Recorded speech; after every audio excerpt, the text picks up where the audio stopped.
Hi friends, അപ്പോൾ ഇന്ന് എൻ്റെ റമദാൻ സീരീസിലെ ഫസ്റ്റ് വീഡിയോ ആണ്. റമദാൻ 1 ഷൂട്ട് ചെയ്തിട്ടുള്ള വീഡിയോ ആണിത്. ആദ്യത്തെ നോമ്പായതുകൊണ്ട് തന്നെ ഇന്ന് സ്പെഷ്യലായിട്ട് ഉണ്ടാക്കുന്നത് പത്തിരിയും ബീഫ് കറിയാണ്.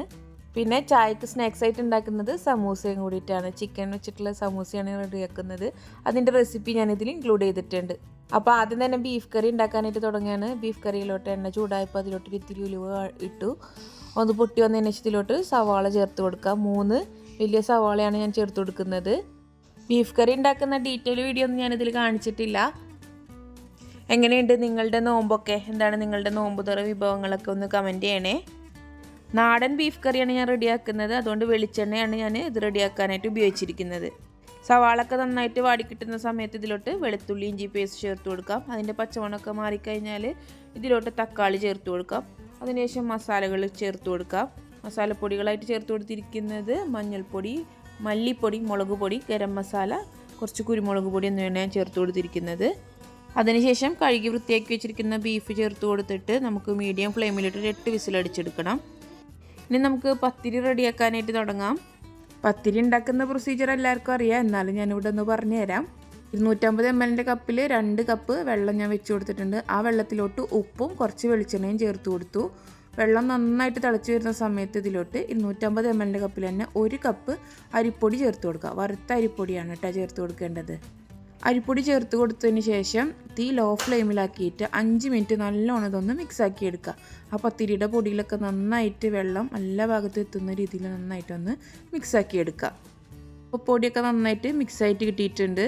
ഈ സമയം അപ്പുറത്തെ അടുപ്പിൽ നമ്മൾ ബീഫ് ഞാൻ വേവിക്കാനായിട്ട് വെച്ചു. അടുത്തതായിട്ട് നമ്മുടെ പത്തിരിയുടെ പൊടി നന്നായിട്ട് ചൂടോടുകൂടി തന്നെ കുഴച്ചെടുക്കണം. കുറച്ച് റൂം ടെമ്പറേച്ചറിലുള്ള വെള്ളം അടുത്ത് തന്നെ വെക്കുക. നമ്മുടെ കയ്യിലൊന്ന് നനച്ച് കൊടുത്തതിന് ശേഷം കുഴക്കുകയാണെന്നുണ്ടെങ്കിൽ നമ്മൾ കൈ പൊള്ളുന്ന പ്രശ്നങ്ങളൊന്നും വരില്ല. ചൂടോടുകൂടി തന്നെ കുഴക്കുകയാണെന്നുണ്ടെങ്കിൽ നല്ല സോഫ്റ്റായിട്ട് കിട്ടും നമ്മളുടെ പത്തിരി. ഇതുപോലെ ഒരു പരന്ന പാത്രത്തിൽ പൊടി നമുക്ക് ഇട്ട് കൊടുക്കുകയാണെന്നുണ്ടെങ്കിൽ പെട്ടെന്ന് തന്നെ ചൂടാറി കിട്ടുകയും ചെയ്യും. നമുക്ക് എളുപ്പത്തിൽ തന്നെ കുഴച്ചെടുക്കാനായിട്ടും സാധിക്കും. പത്തിരിക്ക് പൊടി കുഴക്കുന്ന കൈകളൊക്കെ ഒന്ന് ഞാൻ മാറ്റം വരുത്തി. പൊടി കുഴക്കാൻ ഞാൻ ഹസ്ബൻഡിനെ ഏൽപ്പിച്ചു. നിങ്ങൾ ഇതുപോലൊക്കെ ചെയ്തോട്ടെ. ഇടയ്ക്കൊക്കെ പൊടി കുഴക്കാനൊന്നും ബുദ്ധിമുട്ട് വരില്ല.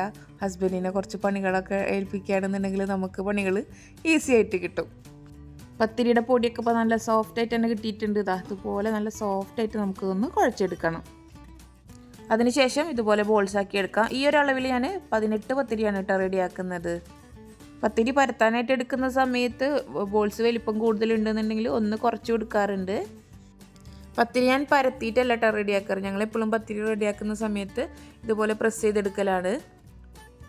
പത്തിരി പ്രസ് ചെയ്ത ശേഷം ഇതിൻ്റെ മേലോട്ട് ഇത്തിരി പൊടി ഒന്ന് തട്ടിക്കൊടുക്കാം. ലൈറ്റായിട്ട് പൊടി ഒന്ന് തട്ടിക്കൊടുത്താൽ മതിയാവും കേട്ടോ.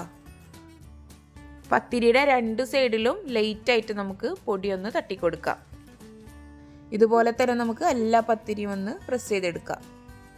പത്തിരിയുടെ മേലെ എക്സസൈറ്റ് പൊടി ഉണ്ടെന്നുണ്ടെങ്കിൽ നന്നായിട്ടൊന്ന് തട്ടിക്കൊടുക്കാൻ മറക്കരുത്. ഇപ്പോൾ എല്ലാ ബോൾസും ഞാൻ നന്നായിട്ട് പരത്തിയെടുത്തു. ഇനി നമുക്ക് പത്തിരി ചുട്ടെടുക്കണം. ഞാൻ പത്തിരി പരത്തുന്നതിനോടൊപ്പം ചുട്ടെടുക്കുകയാണ് ചെയ്യാറ്. പക്ഷേ വീഡിയോ എടുക്കുന്നതുകൊണ്ട് എനിക്കതിന് സാധിച്ചില്ല. എല്ലാ പത്തിരിയും നമുക്ക് ചുട്ടെടുക്കാം. പാന് ചൂടാക്കിയിട്ടുണ്ട്. അതിലോട്ട് 2 പത്തിരി വെച്ച് കൊടുക്കാം. ഒരു 2 സെക്കൻഡ് കഴിയുമ്പോൾ ഈ ഒരു പുറം മറിച്ചിട്ട് കൊടുക്കണം. ജ്യൂസിനായിട്ട് ഞാനിന്ന് റെഡിയാക്കുന്നത് ക്യാരറ്റ് ജ്യൂസാണ്. അപ്പോൾ 2 മീഡിയം സൈസ് വലുപ്പത്തിലുള്ള ക്യാരറ്റ് നന്നായിട്ട് കഴുകി ക്ലീൻ ആക്കിയ ശേഷം ഇതുപോലെ ചെറിയ പീസസ് ആയിട്ട് കുക്കറിലോട്ട് ഇട്ട് കൊടുക്കാം. എന്നിട്ട് ഹൈ ഫ്ലെയിമിൽ വെച്ചിട്ട് നമുക്ക് 3 വിസിലടുപ്പിച്ചിട്ട് ഇത് വേവിച്ചെടുക്കാം. പത്തിരി ചുടൽ അതിനിടയിൽ നടക്കുന്നുണ്ട്. ചെറിയ ബബിൾസ് വരുന്ന സമയത്ത് നമുക്ക് പത്തിരി വീണ്ടും തിരിച്ചിട്ട് കൊടുക്കാം. ഇനി പത്തിരി തിരിച്ചിട്ട് കൊടുക്കുന്ന സമയത്ത് നന്നായിട്ട് പത്തിരി പൊങ്ങി വരും. ആ സമയത്ത് നമ്മുടെ പത്തിരി കുക്കായെന്നാണ് അർത്ഥം. അപ്പോൾ നമുക്ക് ചൂടോടുകൂടിയിട്ട് തന്നെ കാസറോളിലോട്ട് മാറ്റി കൊടുക്കാം. ഇനി നമുക്ക് എല്ലാ പത്തിരി ഇതുപോലെ തന്നെ ചുട്ടെടുക്കാം. അടുത്തതായിട്ട് നമുക്ക് ടേസ്റ്റി ആയിട്ടുള്ളൊരു സമൂസ റെഡിയാക്കി എടുക്കാം. ഒരു പാൻ ചൂടാക്കിയിട്ട് അതിലോട്ട് 2 ടേബിൾ സ്പൂൺ ഓയിൽ ഒഴിച്ചു കൊടുക്കാം. ഓയിൽ ചൂടായിട്ട് വരുന്ന സമയത്ത് അതിലോട്ട് വെളുത്തുള്ളി, ഇഞ്ചി, പച്ചമുളക് ചേർത്ത് കൊടുക്കാം. ഈ മസാലയിൽ ഞാൻ സവാള ചേർത്ത് കൊടുക്കുന്നില്ല. സവാള ചേർക്കാതെ തയ്യാറാക്കുമ്പോൾ സമൂസക്ക് ഒരു പ്രത്യേക ടേസ്റ്റാണ്. അപ്പോൾ എല്ലാവരും ഇങ്ങനെ ഒന്ന് ട്രൈ ചെയ്ത് നോക്കുക. ഈ വെളുത്തുള്ളി, ഇഞ്ചിയും പച്ചമുളകൊക്കെ നന്നായിട്ട് മൂത്ത് വരുന്ന സമയത്ത് ഇതിലോട്ട് നമുക്ക് മസാലപ്പൊടികൾ ചേർത്ത് കൊടുക്കണം. അപ്പോൾ വെളുത്തുള്ളി ഇഞ്ചിയൊക്കെ ഇതുപോലെ ആവുന്ന സമയത്ത് തീ ഒന്ന് കുറച്ച് വെച്ച് കൊടുത്തതിന് ശേഷം ഇതിലോട്ട് ഒരു 1/4 ടീസ്പൂൺ മഞ്ഞൾപ്പൊടി ചേർത്ത് കൊടുക്കാം. പിന്നെ ഒരു 1/2 ടീസ്പൂൺ ഗരം മസാല, അടുത്തതായിട്ട് ഇതിലോട്ട് ചേർത്ത് കൊടുക്കേണ്ടത് കുരുമുളക് പൊടിയാണ്. ഞാൻ 1/2 ടീസ്പൂൺ കുരുമുളക് പൊടിയാണ് ചേർത്ത് കൊടുത്തിരിക്കുന്നത്. പൊടികളുടെയൊക്കെ ഒരു പച്ചമണമൊക്കെ മാറി വരുന്ന സമയത്ത് നമുക്കിതിലോട്ട് അരിഞ്ഞു വെച്ചിരിക്കുന്ന വെജിറ്റബിൾസൊക്കെ ചേർത്ത് കൊടുക്കാം. ഞാനിവിടെ എടുത്തിരിക്കുന്ന വെജിറ്റബിൾസ് പൊട്ടറ്റോയും ക്യാരറ്റും ആണ്. ഞാൻ 2 മീഡിയം സൈസ് പൊട്ടറ്റോയും അതുപോലെ ഒരു മീഡിയം സൈസ് വലിപ്പത്തിലുള്ള ക്യാരറ്റുമാണ് എടുത്തിരിക്കുന്നത്. ഇതുപോലെ ചെറിയ ക്യൂബ്സ് ആയിട്ടൊന്ന് കട്ട് ചെയ്തെടുക്കാം. ഇനി വെളുത്തുള്ളി ഇഞ്ചി അതിലോട്ട് നമുക്ക് ഈ വെജിറ്റബിൾസ് അരിഞ്ഞത് കൂടി ആഡ് ചെയ്തിട്ട് നന്നായിട്ടൊന്ന് മിക്സ് ആക്കി എടുക്കാം. ഈ സമയത്ത് ഇതിലോട്ട് ആവശ്യത്തിനുള്ള ഉപ്പ് ചേർത്ത് കൊടുക്കാൻ മറക്കരുത്. അപ്പോൾ വെജിറ്റബിൾസൊക്കെ മിക്സ് ആക്കി എടുത്തതിന് ശേഷം മൂടി വെച്ചിട്ട് നമുക്കിതൊന്ന് കുക്ക് ചെയ്തെടുക്കാം. ഞാനിവിടെ റെഡിയാക്കി എടുക്കുന്നത് ചിക്കൻ സമൂസയാണ്. ഒരു 2 മിനിറ്റിന് ശേഷം ഇത് തുറന്നിട്ട് നമുക്കിതിലോട്ട് വേവിച്ച് വെച്ചിരിക്കുന്ന ചിക്കൻ ചേർത്ത് കൊടുക്കാം. ചിക്കനിൽ ഞാൻ മുളക് പൊടി, മഞ്ഞൾപ്പൊടി, ഗരം മസാല, ഉപ്പ് എന്നിവ ചേർത്തിട്ട് വേവിച്ചെടുത്തിട്ടുള്ളതാണ്. ചിക്കൻ ഇതുപോലെ കത്തി വെച്ചിട്ട് ചെറിയ പീസസ് ആയിട്ട് അരിഞ്ഞിട്ടാണ് ഇതിലോട്ട് ചേർത്ത് കൊടുക്കേണ്ടത്. ചിക്കൻ ഒരിക്കലും ഇതിൽ ക്രഷ് ചെയ്തിട്ട് ചേർത്ത് കൊടുക്കരുത്. ഇതുപോലെ ക്യൂബ്സ് ആയിട്ട് ചേർത്ത് കൊടുക്കുമ്പോൾ നമുക്കത് സമൂസ കഴിക്കുന്ന സമയത്ത് ഒരു പ്രത്യേക ടേസ്റ്റാണ് കേട്ടോ. അതുകൊണ്ടാണ് ഞാൻ ചിക്കൻ ഇങ്ങനെ ചേർത്ത് കൊടുത്തിരിക്കുന്നത്. ചിക്കനും കൂടി ചേർത്തിട്ട് നന്നായിട്ട് മിക്സാക്കി എടുക്കുക. എന്നിട്ട് നമുക്കിതൊന്ന് മൂടി വെച്ചിട്ട് വീണ്ടും കുക്ക് ചെയ്തെടുക്കാം. അപ്പോൾ മൂടി വെക്കുന്നതിന് മുന്നേ നമുക്കൊരു സീക്രട്ട് ഇൻഗ്രീഡിയൻ്റ് കൂടി ഇതിലോട്ട് ചേർത്ത് കൊടുക്കാനുണ്ട്. കുറച്ച് കസൂരി മേത്തി ഇതുപോലെ കയ്യിൽ വെച്ചിട്ട് ഒന്ന് ക്രഷ് ചെയ്തിട്ട് ഇതിലോട്ട് ചേർത്ത് കൊടുക്കാം.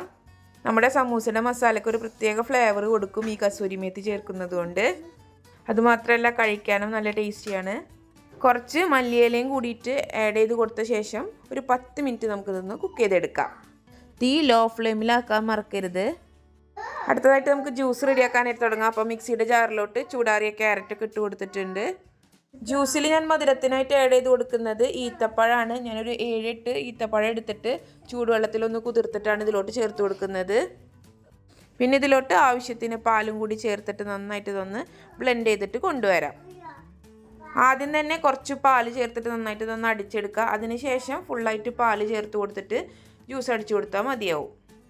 ബാക്കിയുള്ള പാൽ കൂടി ചേർത്ത് കൊടുത്തിട്ട് നന്നായിട്ട് അടിച്ചെടുക്കാം. നമുക്ക് വേണമെന്നുണ്ടെങ്കിൽ ഇതിലോട്ട് ഇത്തിരി വാനില എസൻസ് കൂടി ചേർത്ത് കൊടുക്കാം. ഞാനിവിടെ വാനില എസൻസ് ഒന്നും ചേർത്ത് കൊടുക്കുന്നില്ല. അപ്പോൾ നന്നായി അടിച്ചെടുത്ത് കൊണ്ടുവന്നതിന് ശേഷം ഇതുപോലെ ഒരു കുപ്പിയിലോട്ട് ഒഴിച്ചു കൊടുക്കാം. അപ്പോൾ നമ്മുടെ ഈസി ആൻഡ് ടേസ്റ്റി ആയിട്ടുള്ള ക്യാരറ്റ് ജ്യൂസ് ഇവിടെ റെഡിയായി. അതൊരു സൈഡിലോട്ട് മാറ്റി വെക്കാം. അപ്പോൾ നമ്മുടെ സമൂസയുടെ മസാല ഇവിടെ റെഡി ആയിട്ടുണ്ട്. തീയൊക്കെ ഓഫ് ചെയ്ത് കൊടുത്തു. സമൂസയിൽ ചേർത്ത് കൊടുത്തിരിക്കുന്ന വെജിറ്റബിൾസ് ഒന്നും വെന്ത് കുഴഞ്ഞു പോയിരുന്നത് ഇതുപോലെ ക്രഞ്ചി ആയിട്ട് നമുക്ക് കിട്ടണം. സവാള ചേർത്ത് കൊടുക്കാതെ മസാല റെഡിയാക്കി എടുക്കുമ്പോൾ ഇതുപോലെ ഡ്രൈ ആയിട്ട് തന്നെ നമുക്ക് കിട്ടും. സമൂസ കഴിക്കാനും നല്ല ടേസ്റ്റിയാണ്. മസാല ചെറുതായിട്ട് ചൂടാറി വരുന്ന സമയത്ത് നമുക്ക് സമൂസ ഷീറ്റിൽ വെച്ചിട്ട് ഫോൾഡ് ചെയ്തെടുക്കാം. ഞാനിവിടെ സ്വിറ്റ്സിൻ്റെ സമൂസ ഷീറ്റാണ് യൂസ് ചെയ്തിരിക്കുന്നത്. ഇതുപോലെ കുറച്ച് മൈദ വെള്ളത്തിലൊന്ന് പേസ്റ്റാക്കി എടുത്തിട്ടുണ്ട്. ഇനി നമുക്ക് സമൂസ ഫോൾഡ് ചെയ്യാനായിട്ട് തുടങ്ങാം. ആദ്യം ഒരു ഷീറ്റ് എടുത്ത ശേഷം ഇതുപോലെ കോണാക്കിയിട്ടൊന്ന് മടക്കാം. അതിനുശേഷം ഇതിലോട്ട് നമ്മൾ ഫില്ലിങ് വെച്ച് കൊടുക്കാം. ഓവറായിട്ട് ഫില്ലിങ് വെച്ച് കൊടുക്കരുത്. ഒരു 1.5 ടേബിൾ സ്പൂണൊക്കെ ഫില്ലിങ് വെച്ച് കൊടുത്താൽ മതിയാവും. ഫില്ലിങ് ഓവറായിട്ട് വെച്ച് കൊടുത്താൽ നമുക്കിത് ഫോൾഡ് ചെയ്തെടുക്കാനും ബുദ്ധിമുട്ടായിരിക്കും. എന്നിട്ട് ഫില്ലിങ് വെച്ച് കൊടുത്ത ശേഷം ഇതുപോലെ ഒന്ന് മടക്കി കൊടുക്കാം.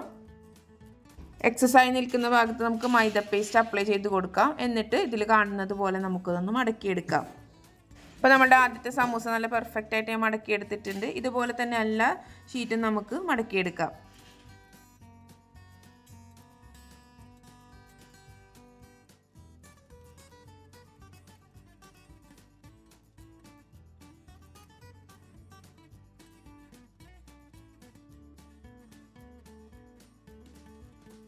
അപ്പോൾ എല്ലാ ഷീറ്റും ഞാൻ ഇവിടെ ഫോൾഡ് ചെയ്തെടുത്തിട്ടുണ്ട്. ഇനി നമുക്ക് സമൂസ ഫ്രൈ ചെയ്യാനായിട്ട് തുടങ്ങാം.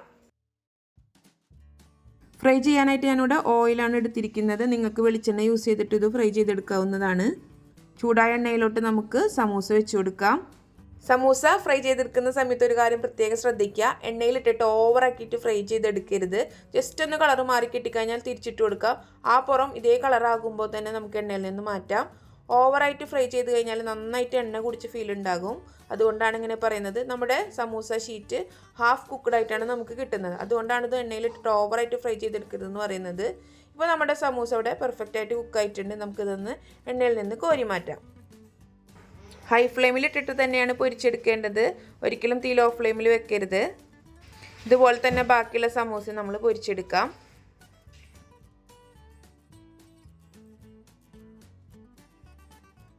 അപ്പോൾ നോമ്പ് തുറക്കാനുള്ള സമയമായി തുടങ്ങി. അപ്പോൾ ടേബിളിലെല്ലാം സെറ്റ് ചെയ്തു. ഫ്രൂട്ട്സായിട്ട് ഞാൻ എടുത്തിരിക്കുന്നത് ആപ്പിളും ഓറഞ്ചും മുന്തിരിയാണ്. ഇതുപോലെ ചെറുതായിട്ട് കട്ട് ചെയ്തിട്ട് മിക്സ് ചെയ്തെടുത്തിട്ടുള്ളതാണ്.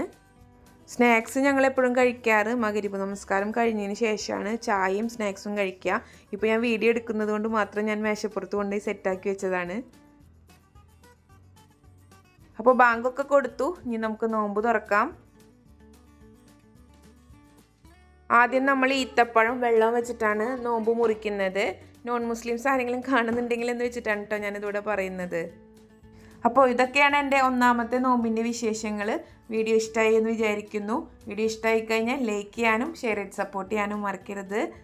ആദ്യമായിട്ട് ആരെങ്കിലും കാണുന്നുണ്ടെങ്കിൽ പ്ലീസ് ഒന്ന് സബ്സ്ക്രൈബ് കൂടി ചെയ്തേക്കണേ. തൊട്ടടുത്തുള്ള ബെല്ലൈക്കൺ കൂടി ഓൺ ആക്കി കഴിഞ്ഞാൽ ഞാനിടുന്ന എല്ലാ വീഡിയോസിൻ്റെയും നോട്ടിഫിക്കേഷൻ നിങ്ങൾക്ക് അപ്പോൾ തന്നെ കിട്ടുന്നതായിരിക്കും.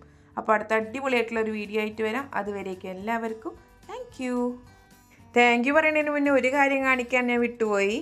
അപ്പോൾ അതാ നമ്മുടെ സമൂസ വളരെ പെർഫെക്റ്റ് ആയിട്ട് തന്നെ കിട്ടിയിട്ടുണ്ട്. കണ്ടോ, ഒട്ടും തന്നെ എണ്ണ കുടിച്ചിട്ടില്ല. അതുപോലെ നമ്മൾ ഉള്ളിലെ മസാല നല്ല ഡ്രൈ ആണ്. സവാള ചേർക്കാതെ തയ്യാറാക്കുന്ന സമൂസ ഒരു പ്രത്യേക ടേസ്റ്റാണ്. അപ്പോൾ എല്ലാവരും തയ്യാറാക്കി നോക്കിയിട്ട് നിങ്ങൾ ഫീഡ്ബാക്സ് ഒക്കെ മറക്കാതെ കമൻറ്റ് ചെയ്തിട്ട് അറിയിക്കണേ.